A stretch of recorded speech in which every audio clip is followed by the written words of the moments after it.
couple of months ago, I made a video where I shared how I would stock a kitchen completely from scratch with some basic seasonings and spices and just some kitchen staples to help prepare meals. These are the kinds of things that add flavor, not necessarily nutrition. I mean, we're talking about spices, seasonings, condiments, and some of the things that contribute to the overall chemistry of cooking. In this video, I'm going to expand a little bit on that idea, and I'm going to share with you some items that I keep in stock in my kitchen pretty much all the time that are the basic building blocks for lots of the meals that I create.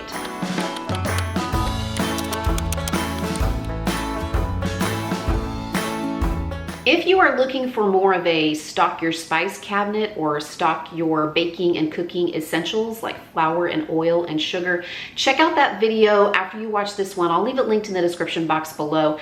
I even group the items into small groups that cost anywhere from $5 to $10 per group, so that if you needed to buy things gradually over the course of a month or a couple of months in order to stock your kitchen without completely breaking your budget, you could do that. And I actually put them in the order in which I would purchase them as well. The things that I consider to be the most basic, and then on to the things that are a little bit extra. But the idea with this video is to talk more about actual food items, not just the things that flavor and cook our foods, but the things that actually provide the nutrition in our meals, and the ingredients that are frequent flyers in my kitchen, the things that I keep on hand routinely, that I pretty much always have, and if I run out of, they're going on the grocery list immediately for the next time that I go to the store, because I use them so often across so many different recipes. My list might be different from your list, but hopefully this just gets you thinking about the same concept.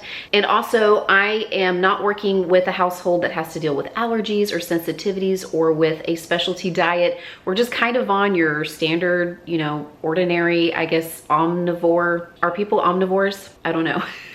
But we eat a little bit of everything is what I'm trying to say. And so if you need to make adjustments to the building block staples for your meals based on the kinds of diets that you are feeding in your household, by all means do that. You probably know better than I would the substitutions that would need to be made. We're coming over to the pantry first, and hopefully you will just ignore this because I know that I need to address the mess that is all of the random stuff that is in these little pockets in this over-the-door organizer, but I just keep ignoring it. Doo-dah, doo-dah. I'll get to it someday soon, but probably not. I also probably should have made a little plan and tidied up a little bit more in here, but you're getting a look inside my pantry. Look, there's like one granola bar in there in that little basket. This is the shelf that I wanted to talk about for the most part, because this is where I keep a lot of the non-perishables, canned goods, packaged items that, don't go bad or rancid very quickly. And these are what I would use to make family meals, like dinners for my family. Beans are something in various kinds that I tend to keep on hand. I've got some refried beans here. I've got some black beans. Actually, these are also refried beans. These are black beans, and I even have garbanzo beans. And what I love about these is that it's a source of carbohydrate and protein. Like 1/2 cup of these black beans has 21 grams of carbs, including 5 grams of fiber, which is good, and 7 grams of protein. And I use beans in lots of different ways. I use them in soups, I use them in stews, I put them in casseroles. Sometimes we just have them as a side dish. I love to use garbanzo beans in pasta salads, especially in the summertime. I am not a hummus fan, but I know a lot of people like hummus and garbanzo beans, chickpeas, or what you make hummus from. And my kids will all eat refried beans. Now, 2 of my kids will eat them. One of them really, really likes them. But what I like to do is add a little sour cream to them, kind of make them creamy, maybe serve them with some chips or inside a tortilla. Yummy. Starches. I have some pasta here, I have some rice here, and these not only make incredible vessels for delicious sauces or different kinds of meat, they can go in casseroles, they can go in soups and stews, they can really stretch a meal and kind of give it that filling factor.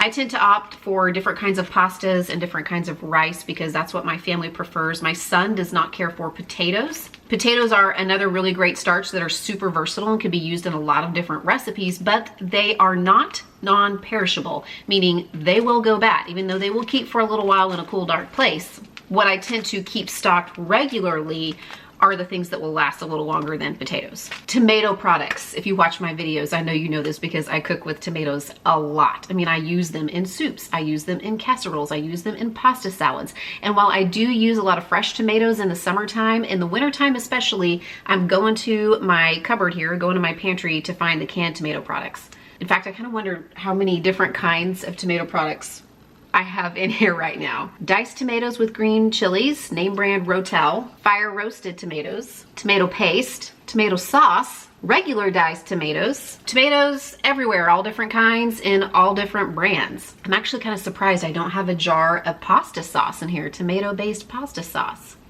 Probably needs to go on my list. We don't eat a lot of canned vegetables, but I do like to at least keep some canned green beans on hand because this is a vegetable that my kids will eat, and it's available in a store brand and usually pretty inexpensive.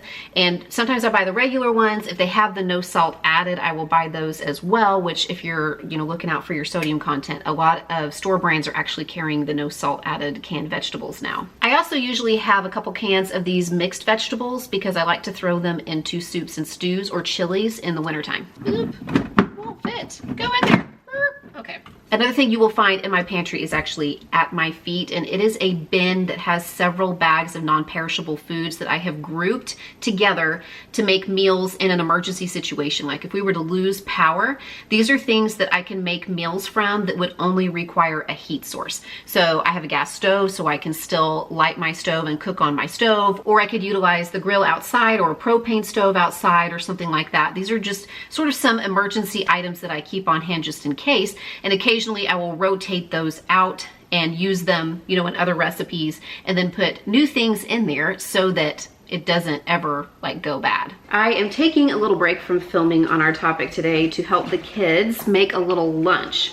Fun fact, I actually post most of my videos at 11 a.m. Central Standard Time because I've had so many moms and viewers share with me that they watch me over their lunchtime. So if you're watching at lunchtime, feel free to listen along while you make a sandwich or heat up that meal prep and while we chat about today's sponsor, Fabric. Fabric was built by parents for parents to help manage your family's finances. My husband and I are using Fabric to create a simple will for free to name guardianship for our kids. But another important thing that we can do to protect our children and provide for their future is to secure quality term life insurance. Fabric is making this easy and affordable by moving life insurance all online. It can take less than 10 minutes to apply online with Fabric, see your quote, and then personalize it to fit your family's needs. You could even be offered coverage instantly with no health exam required. Fabric could offer significant savings over other providers with great policies like $1 million in coverage for less than $1 a day. Protect your family's financial future with Fabric. Apply today in less than 10 minutes at meetfabric.com/cmindymom. That's meet fabric.com/cmindymom, or visit the link in the description box. Fabric has received over 1,600 five-star reviews on trustpilot.com, and I did a little research of my own. NerdWallet gave Fabric a 5 out of 5-star rating, praising its easy online application process and its no exam policies that could offer up to $1.5 million in coverage. Fabric is also backed by Vantis Life, one of the most trusted names in life insurance since 1847. With Fabric, you can feel confident that you are getting a high quality policy that is perfect for your family. Plus, they offer a 30-day money-back guarantee and you can cancel at any time. Visit meetfabric.com/cmindymom to apply today. It can take less than 10 minutes. And thank you again to Fabric for sponsoring today's video. We're back in my pantry because there's just a couple more items that I wanted to mention that are staples for us. One of them is some kind of breakfast starch, like oatmeal. This is really, really versatile. I mean, you can eat it hot. You can eat it cold as overnight oats. You can throw it into smoothies. You can make granola from it. You can make muffins with it. You can make baked oatmeal. There's all different kinds of things that you can add into it. I mean, this is a meal building superstar. For every half cup, there is 150 calories, 4 grams of fiber, plus 5 grams of protein. So you can do a lot with this. Grits are another really versatile hot cereal. I know some people that like to make these sweet. I know some people that like to make them savory. I'm one of the savory grits people. Plus, you can actually use these to make side dishes for your dinners or your lunches as well. And if I'm buying cold cereal as a staple, I'm probably going to opt for something like a Rice Check or a Cheerio or a store brand version of those, because I can add like a sliced banana or some strawberries or a handful of blueberries, a little bit of milk, and then just about anybody in the household, including my kids, can create a really easy meal. The other thing that I keep on hand in here, I pretty much always have at least one of these in my pantry, and it's not a necessity, but it's something that I use a lot, is a cake mix. These can do so much more than just make cake. I have made cookies with these. I have made quick breads like banana breads with these. I have made muffins with these. You can use these to make really simple, limited ingredient cobblers. There are so many delicious recipes that start with a box cake mix. They're pretty much available in just about any grocery store that I've ever been in, and they're fairly economical. Even the name brand ones will go on sale, especially around the holidays, so that's a decent time to pick up a couple to stock your pantry with. I have a go-to delicious cupcake recipe that actually starts with a box cake mix, and the secret ingredient is sour cream. And speaking of sour cream, I pretty much always have either sour cream or plain Greek yogurt in my refrigerator, because I use this in so many different ways. I have used it in one pot dishes, I've used it in pasta dishes, I put it into casseroles, I can use it to make dressings or to make dips. And in the case of the Greek yogurt, I can actually sweeten that and add a little bit of granola or cereal or fruit to create yogurt parfaits, or I can swap out the sour cream for plain Greek yogurt in a lot of different recipes that call for it. My Walmart recently started carrying whole milk plain Greek yogurt in the Great Value brand, very affordable, and I was very excited to see that because the whole milk Greek yogurt tastes almost exactly like sour cream to me. Like, I'm not sure I could tell the difference in a side-by-side taste test. I don't know about you guys, but I grew up in the low-fat diet craze of the late 80s and 90s, and so I did not even know that heavy cream and half existed until I was like late high school, maybe college. And I didn't even start using it in recipes that called for it until 5 or 6 years ago. But this is something that I will throw into a lot of recipes to add a richness to it. And I'm so glad that I started using this, because a little bit of this or a little bit of half and half goes a long way. And it just creates, to me, a different flavor than trying to sub out milk where it calls for heavy cream or half and half. And of course, if you watch my channel, you know that we are huge fans of cheese, and I usually have lots of different kinds of cheese on hand, especially Parmesan. That's one that I have been buying fresh and grating myself and using in a lot of recipes. And I've also shared a little budget tip in the past to opt for sharp cheeses, sharp cheddars, and really flavorful cheeses like maybe a Monterey Jack cheese, as opposed to the more mild flavors, because I can use less of those stronger flavor cheeses in my recipe and stretch them a little bit farther. Ugh. Okay, let's see if I can get up now. I will add that fresh produce, fresh fruits and vegetables are standard for us, but what I pick up varies with the season. It's summer now, so I'm not picking up the same things that I would in the wintertime. I am giving you guys this lovely scenic view of my garage so I can show you something that's in my chest freezer out here. I have to film this part now while my husband's gone, because you guys are actually sitting or standing in the tripod where my husband normally parks his 2012 Hyundai Tucson. Yes, my husband drives a 10-year-old vehicle, because not everybody can ride around town in style in a mostly new basic model minivan. But I keep some things in here, mainly unopened packages of frozen vegetables, and that is a staple for me. I always have packages of frozen vegetables. Even now in the summertime, when we're eating mostly fresh vegetables, sometimes I just don't feel like washing and chopping and prepping a bunch of stuff, and it's easier to just throw a bag of steam in the bag frozen broccoli into the microwave, and then we have a vegetable. Okay, hold on, I gotta get the popsicles out of the way first.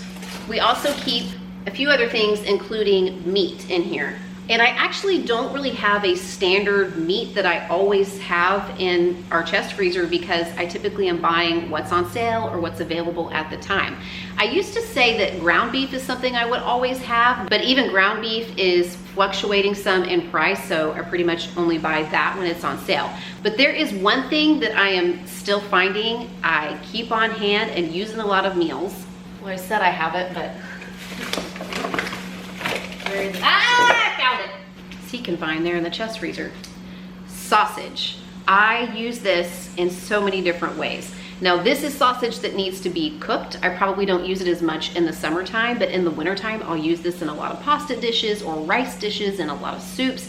And the great thing about it is that since sausage is already seasoned, I can use less of it. A little bit of it goes a long way. So a lot of recipes that would normally call for a whole pound of sausage, I just use half a pound, and nobody knows the difference in my household. Typically speaking, it's pretty cheap as meat goes. I mean, I can still get a pretty good deal on different kinds of sausage. And the other kind of sausage I use a lot are fully cooked sausages.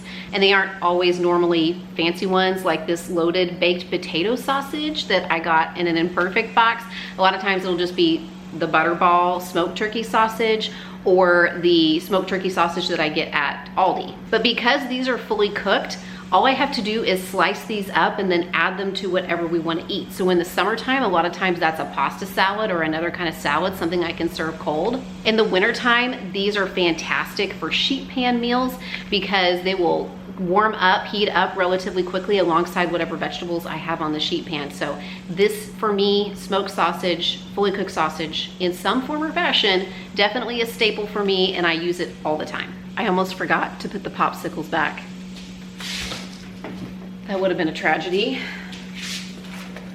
Just ask my children. Popsicles, not really a meal building block, but you could argue they're a necessity in the summer. I am definitely sweating. It is, oh, it's only 91 today.